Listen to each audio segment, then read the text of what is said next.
एक ना simple terms में बताऊं तो एक पार्टी चल रही है अभी। पार्टी के पिछले 2-3 दिन आपको बिल्कुल बीचों बीच होना चाहिए था, एकदम डांस फ्लोर के एकदम बिल्कुल बिल्कुल बीच में।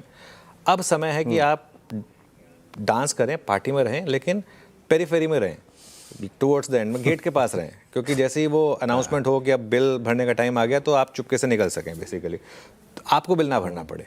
तो उस तरीके से रहें आप अपने आप को अभी मतलब लॉन्ग रहें, लेकिन एक स्टॉप लॉस रखें। मतलब अगर मार्केट ने आपका वो स्टॉप लॉस काट दिया तो बाहर हो जाए फिर, सिंपल। क्योंकि एक अजम्पशन हो सकती है कि आज सेकंड हाफ में मार्केट में शायद गिरावट आ जाए, उसकी पॉसिबिलिटी रहेगी, क्योंकि 3 दिन की रैली हो चुकी है और हम बार बार 25, 800, 850 पर अटक सकते हैं। लेकिन वो आपका बेस केस नहीं हो सकता। आपका बेस केस अभी जो मार्केट का सेंटीमेंट है उसके हिसाब से रखना होगा आपको। 25, 450 का अगर आपको थोड़ा डीप स्टॉप लॉस रखना होगा अगर आप एक पोजिशनल ट्रेडर हैं तो। और अगर आप 1000 पॉइंट 2000 पॉइंट के अपमूव वाली मार्केट की एक्सपेक्टेशन कर रहे हैं तो डे ट्रेडर है, नियर टर्म ट्रेडर है, तो वो हम स्टॉप लॉस कुछ देर में डिस्कस करेंगे, वो अलग बात है। पर अभी के लिए और ओवरनाइट अपनी पोजीशन को हेज जरूर करें, क्योंकि इस मार्केट में बड़े गैप अप्स और बड़े गैप डाउन्स ग्लोबल मार्केट की वजह से कभी भी हो सकते हैं, इस चीज़ का ध्यान रखें। आईटी से फिलहाल दूर रहें, अभी हमें बॉटम नहीं पकड़ना है। सबसे ज़्यादा बेवकूफ़ी होती है, सबसे ज़्यादा पैसा जाता है टॉप या बॉटम ढूंढने में किसी भी मार्केट में, वो नहीं करना है हमें। हमें कोई वो नहीं है ब्राउनी पॉइंट नहीं इकट्ठे करने की, हमने एग्जैक्ट बॉटम पकड़ा, हमें नहीं पकड़ना। हम बहुत क्लियर इस मामले में, जिनको पकड़ना है वो पकड़ें। हम वेट करेंगे, भले ही 1000 पॉइंट ऊपर पॉजिटिव कॉल दें, लेकिन अभी थोड़ा सा यहाँ से दूर रहेंगे।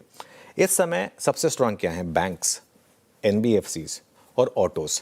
आई थिंक ऑटोज़ में एक वापस एक रिवर्सल आ रहा है, जो हमने बात भी की थी 3-4 दिन पहले से। ऑटो सेल्स के नंबर्स, इनके फिनेंशियल्स, ये सब कुछ रिफ्लेक्ट कर रहा है कि ऑटोज़ में वापस एक मजबूती आई है। और उसी को आप थोड़ा एक्सटेंड कर दें तो ऑटो एंसिलरीज, क्योंकि यहाँ पर एक ट्रेड डील का भी इम्पैक्ट है, तो ऑटो एंसिलरी स्टॉक, और यहाँ नंबर भी अच्छे आए हैं। आप देखें कल एक्साइड चला, आज अपोलो टायर्स के डिसेंट नंबर्स हैं, तो ये एक और मजबूत स्पेस हो सकती है।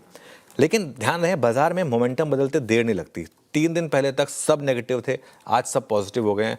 हु नोज 3 दिन बाद कोई ऐसा वापस क्यों आ जाए जिससे वापस नेगेटिविटी आ जाए। तो तैयार रहें आप, मार्केट में गिरगिट के तरह रंग बदलने के लिए तैयार रहना होगा। ये अनफॉर्चुनेटली इस तरीके की मार्केट है, और ये ना सोचें कि एक नए बुल मार्केट की शुरुआत हो चुकी है।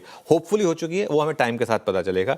लेकिन एक हमने भी थोड़ा अपनी गलतियों से सीखा है कि कोई बहुत ज़्यादा अग्रेसिव ना तो अपसाइड पर ना डाउन साइड पर टारगेट लें। जैसा मार्केट चल रहा है थोड़ा सा उसको रिस्पेक्ट करें, पर फ्लेक्सिबल रहें। जरूरी नहीं है, ये मत सोचे कि बजट का लो नहीं टूटेगा, टूट सकता है वो। अगर कोई नेगेटिव आ गया तो वो भी टूट सकता है, लेकिन बेस केस ये है कि होपफुली ना टूटे। फ्लेक्सिबल रहें, रिस्क रिवॉर्ड के हिसाब से ट्रेड करें। और एक चीज़, अभी भी अर्निंग सीजन बाकी है, 10 दिन बाकी है अभी अर्निंग सीजन में। 15 तारीख को अर्निंग सीजन खत्म होगा, और अगले 10 दिन आपको स्टॉक स्पेसिफिक दोनों साइड के मौके मिलेंगे, तो उस पर फोकस करें।